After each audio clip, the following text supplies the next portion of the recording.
Good morning, everyone. Welcome to Coffee with Casey. Today, we're going to take a look at three things. One, we're going to look at the market update. We're waiting for that inventory to see if it's coming back. Last week, we talked about it being down 25% for January. We're also going to talk about what I feel is some unethical behavior by realtors out there. I think it's greedy and I think it's harming sellers. So I'm going to say something about that. And the other thing I want to talk about is last week we talked about parents partnering with their kids, putting up larger down payments so they could buy a house more cost effectively. If they don't have that extra down payment money, it could cost them $700-800 a month in PMI and extra interest costs and things like that. So let's go. Let's quickly go to the market. Then we'll get on to the rest of the story of the day. All right. So let's take a look. Let me take you out to my computer and let's go online and let's see what the charts look like. All right. So the charts for today that I want to focus on is this is the first 2 weeks of February. So I take 5 years before the pandemic and then say, okay, what's their average? And then what's our average for the first 15 days of February?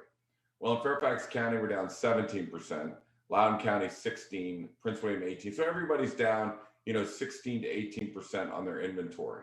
So, the first 2 weeks aren't good, but if we look at what happened last week, last week we talked about all of January. I mean, all of January, everybody was down 25, 27, 29, and 24%. So we were way down in January. In February, we're just down, okay? So down 16, 18% is pretty significant. And I know there is a lot of buyer and seller fatigue out there. And I'm going to tell you how we're handling buyer and seller fatigue here later on in the show. But, this is causing some distress, not just from the buyers, but the sellers are distressed as well. It is a lot of pressure on them when a lot of people are trying to get into their house. And some of them are, we try and keep everybody calm and all and not let them feel the distress because I don't want them to make any rush decisions. Okay. So, right now inventory is down. Houses are in big demand.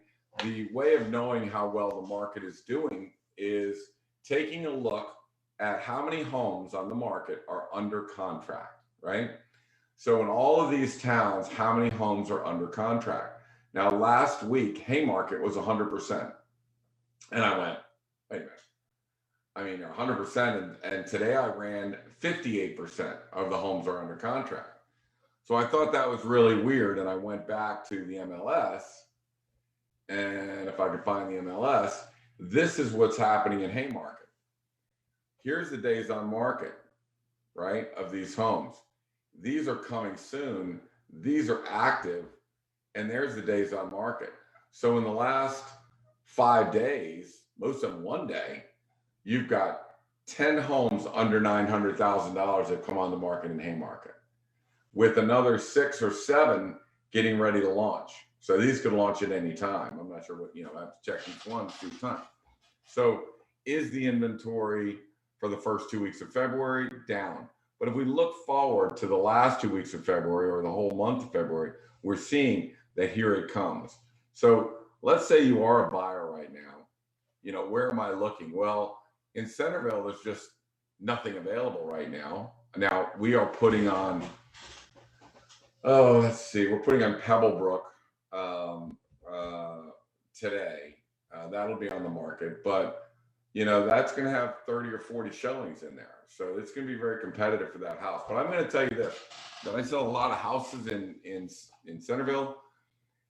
Pebblebrook is the best. I mean, Pebblebrook is, I'm telling you, it is a sweetheart of a house. So if somebody's looking at Centerville and you're at about that $1.1 million range, that might be a house you're looking for, because that is a one of a kind, as Pat would call it. It's a unicorn. So, but if you look in here, McLean, you got a good shot at finding inventory in McLean. And my number one word I would use for the buyers is patience. You have to be patient. It's not you. Can't get frustrated. This is a supply and demand issue. And it's one that I know people are under pressure to get houses, and we'll just have to, you know, make do until the inventory comes, until the inventory gets here. But, you know, the facts are the facts. If there's not a lot of inventory, it's not here yet. Let's not lose our patience. Let's not get frustrated. Let's not get angry. Let's just, you know, it's like Billy and I doing a football game. We're football coaches. We coached for many years. The wilder the game gets, the calmer we become, because you have to think very clear in very tight situations. So remain calm, make logical decisions, don't get emotional, and that's how buyers are getting these houses. So, you know, and going into some of the other ways of you know, how buyers are finding houses, I'm going to go to I'm going to blow this off, and I'm going to go to the second part of the show, which I think is some unethical things. I think realtors are taking advantage of buyers and sellers out there because of these market conditions. And here's what they're doing. If you hear the term pocket listing, or you hear the term off market listings, get another realtor. In my opinion, it's extremely unethical what people are doing.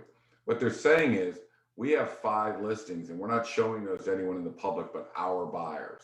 Okay. So our buyers, really. So you're going to show them to 3 or 4 people, when the only way to get the highest and best value for a house is to show it to 3,000 to 5,000 people, give them time to see the property, give them time to, you know, huddle with their lender, and then present their contracts.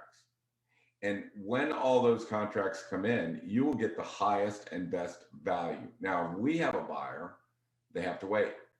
We'll see what the highest and best value is. If you want to match it, fine. We'd rather work with ourselves than somebody else. Fine.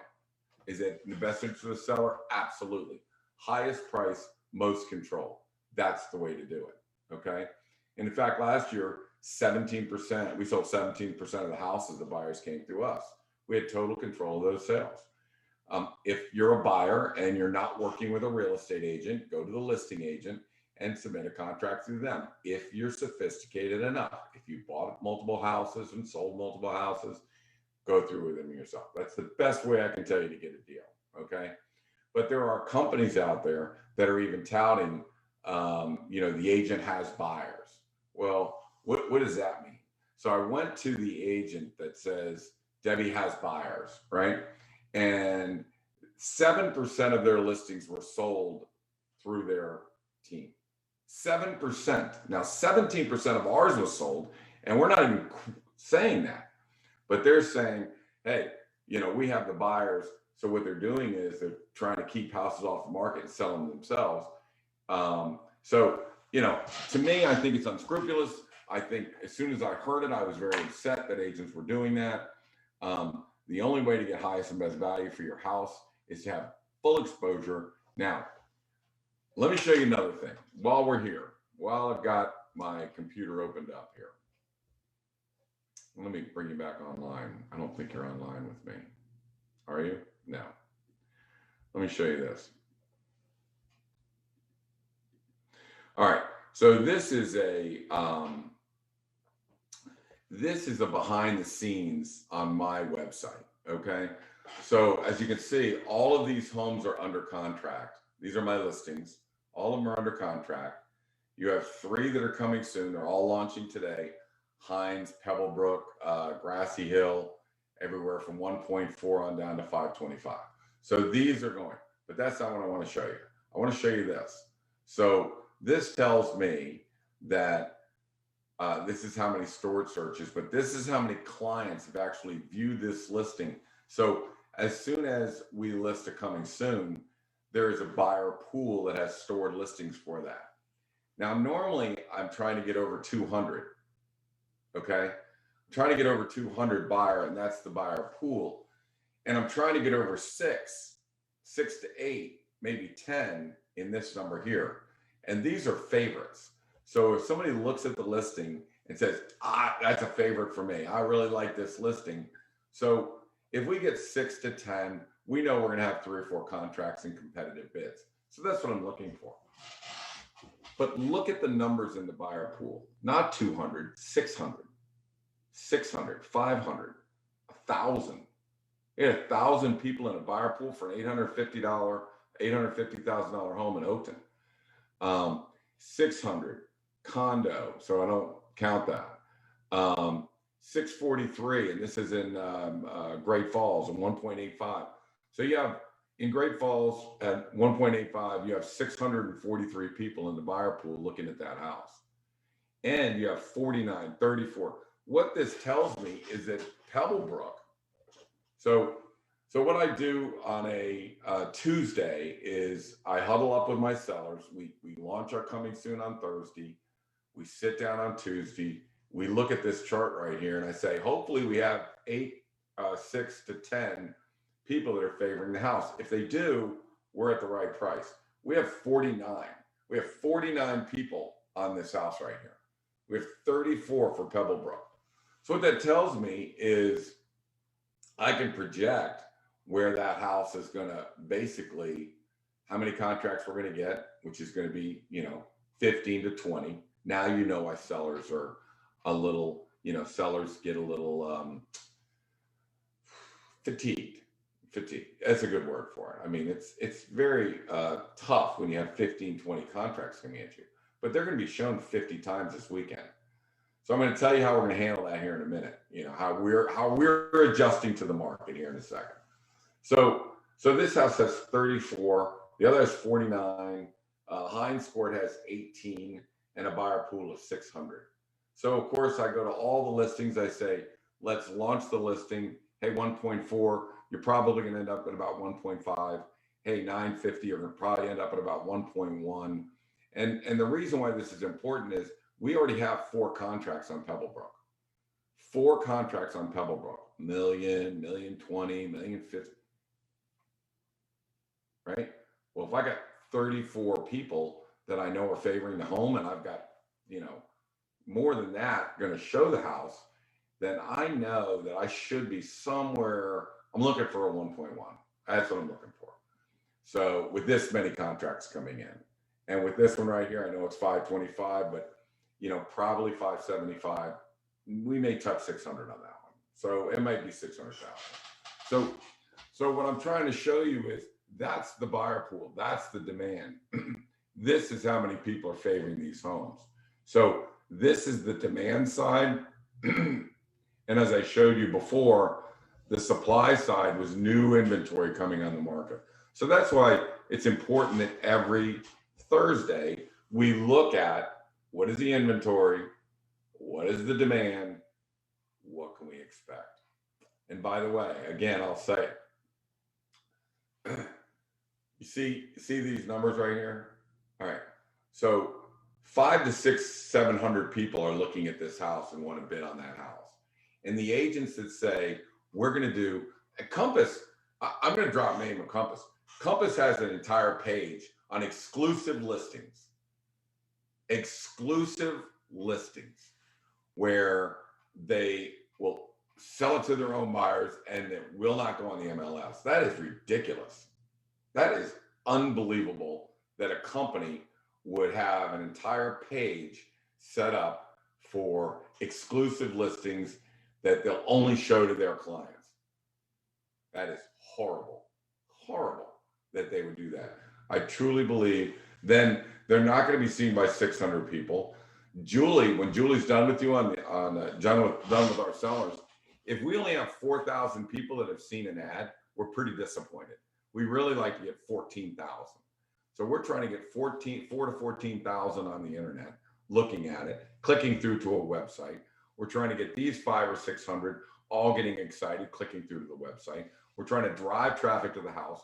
We're trying to get 40 or 50 listings. And instead of that, a company wants to say, yeah, we're just going to open up to our agents. I'll show you one other thing. I mean, heck, nobody watches this show anyways. What do I care? So all Compass agents combined, this is Vienna sales over $1 million, resales over $1 million. We sold $40 million in listings last year in that market. All Compass agents combined did 38. All Pearson Smith combined did 27. all white coat agents combined did 25, and all Sotheby's did 24. And you can see the Long and Foster offices, the entire Vienna office and McLean office of Long and Foster did about 23 million each. We did 40 million each. Now, because we do that, we do have a lot of buyers. I mean, they do come to us, and that means we have a lot of people that are looking for these houses because they know we're the listing agents. I don't tout that. We don't tout that.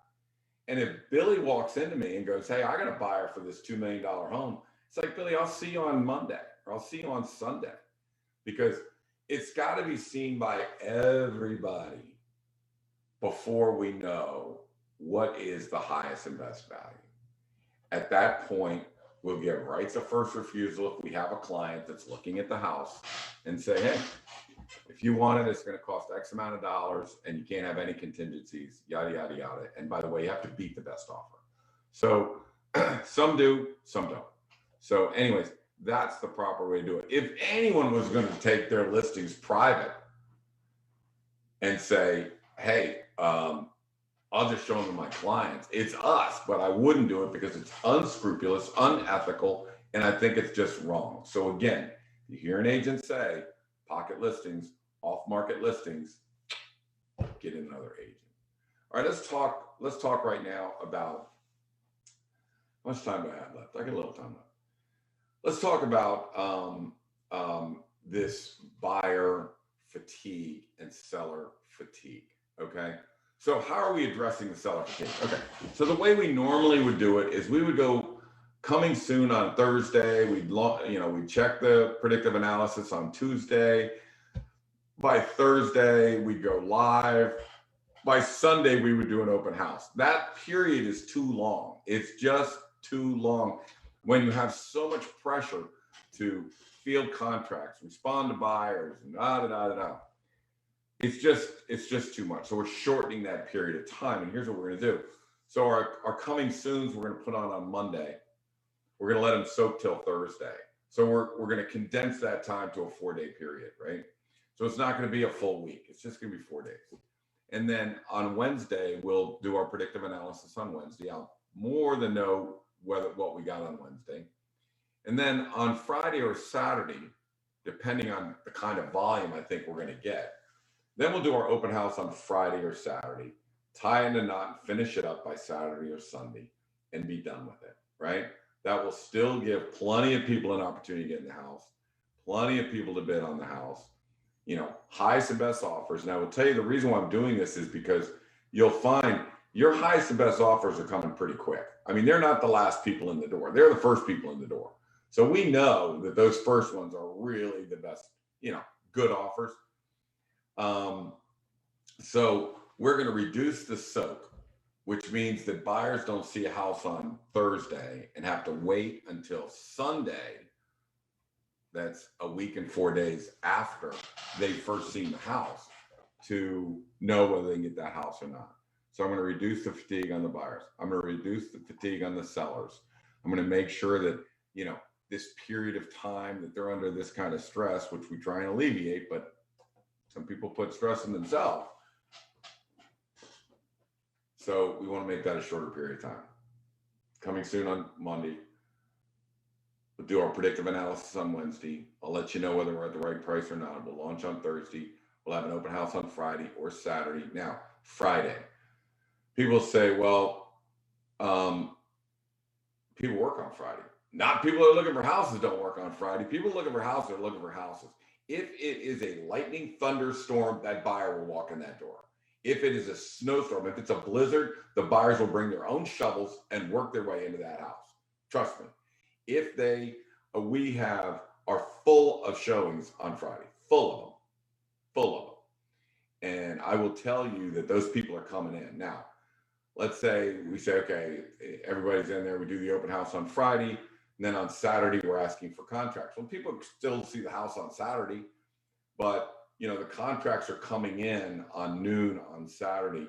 And even though we say, hey, we need your contracts by Saturday at noon, we still can't prohibit people from submitting contracts. If somebody submits a contract, we're obligated by the Board of Realtors to present that contract to the seller. So still going to present the contract to the seller. So anyways, I think what we're trying to do is we're trying to not get the buyers to walk away because they're tired and they're fatigued and they've been calling us now for 4 days on a house that came on the market on Thursday. It's only Tuesday. It's not going to be on until Thursday. You're not going to do an open house till Sunday. You're not going to list the contracts on Monday. We got to shorten that, or they're going to walk away. So Monday, Wednesday, Thursday, Friday or Saturday for the open house, good to go. So I think we'll still have that big influx of people in, to take a look at those houses. Now, let's talk about buyers. Let's talk about buyers for a second. What was important about that chart was if you're looking in Aldi and Haymarket and Manassas or wherever the heck you're looking, if you looked at that chart, you could have seen that there's like 10, 11 houses that just came on the market in Haymarket with 7 to come right behind them. So that's 17. Okay, well, that pretty much doubles the sales volume that they've had out there. And that means that their inventory is here. So, for you buyers, you want to keep an eye out. Tune in on Thursday. I'll let you know where all the houses just came on the market. But, we look at some of them, it's still 83%. Okay, well, maybe they didn't get a lot of inventory right now, but they will. It's coming. The reason why I'm here every Thursday is because it's coming and we're going to know. So we now know Haymarket has the inventory right now. So if you're looking for a house, go ahead and look at Haymarket. There's a couple other tips I want you to think about, right? So when a house just comes on the market, yes, everybody's bidding on it, but the homes that have been painted have new lighting fixtures, have new hardware, the way we prepare a house, right? That's what everybody wants. Now, when we invest $7,000 in a house, we get back at least $50,000 and probably $75,000. So we increase the value of a house when we list it by just doing what's called the cosmetic issues, not bathrooms, not kitchens, and not big heavy stuff, but I mean paint, hardware, lighting fixtures, things people see in pictures, right? That drag them into that house and make them think this is a 2022 house. So let's flip that around. If I'm a buyer, that's not what I'm looking for. I'm not looking for the best colors. I'm not looking for the best lighting fixtures. I'm not looking for the best hardware. Go find yourself with 1985 lighting fixtures, brass hardware, and yellow paint. All you gotta do is paint it. You put in the $7,000, $8,000. You have that work done.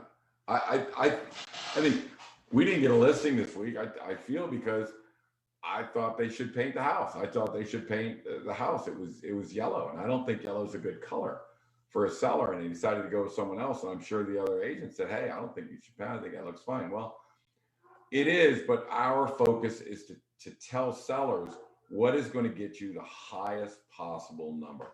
I know we only have so much time, energy, and money. I get that. Nobody wants to do it. Buyers don't want to do it. I don't want to do it. Sellers don't want to do it. But if the goal is to get the highest and best price for the house, paint the house. Turn it into chat room. Turn it into Revere pewter. Turn it into what's the Edgecomb? Turn it into the top colors from Benjamin Moore and Sherwin-Williams, and that house will pop. Take the lighting fixture out. Put the nice lighting fixture in. We're going to start doing more reels. And I told Kelly, when I go in and listen to her and Morgan and Colby and Billy and these guys, what their advice is to sellers on what they need to put where. See, these guys are all 30 something, 32, 33, 34, 35, and they're buying houses. So they represent the newest, best way to present a house to a 30 something. So I'm often amazed at how smart they are and how astute they are. And you're going to be seeing more of that, because I'm going to start doing just some little videotapes, and I'll put that up on the reels on Facebook and Instagram and stuff like that, because I think it's information people can really use. I mean, they're very talented, and that's the word I used for all of the agents, Pam and Pat. I mean, they're very experienced, and they're great, but something about the way that the four of them are putting houses into this 30-something look, and they find the right drums to buy for the lighting fixtures and all that. I'm very, very, very proud and very impressed with the group that we have. So my name is Casey Samson. If you're looking to talk to the Casey Samson Group, you can call me at 703-508-2535, or go look us up at CaseySamson.com, and you can check podcasts. Julie does a great job of having all of our podcasts listing up there. So you can go check them, listen to them. They've all got different strategies for sellers and for buyers and all that stuff. So CaseySamson.com/podcast. And if you want to shoot me an email, it's Casey@CaseySamson.com. Remember, friends don't let friends make mistakes in real estate, and working with an agent that has pocket listings and off the market listings really could be costing your seller, your friend, your family member, your business associate, could be costing them tens and tens of thousands of dollars. So have them give us a call. 703-508-2535. We'll see you guys next Thursday. Bye now.